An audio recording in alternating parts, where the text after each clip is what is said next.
The sound of space.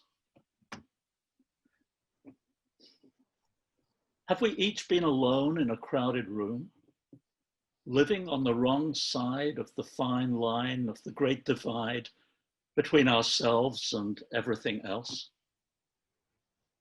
You reached across the derisive space between us to brush away a tear, and in doing so, gave me love like no other.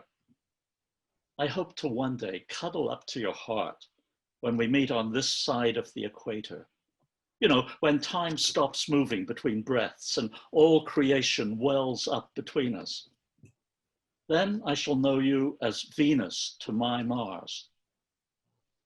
The universe is full of ticking time bombs, stars waiting to explode, suns about to go nova.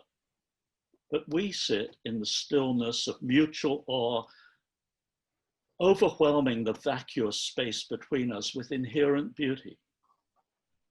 You are 1,000 miles away, tucked and nestled in your safe house, and I live raw and wounded, dancing to another beat from up the block.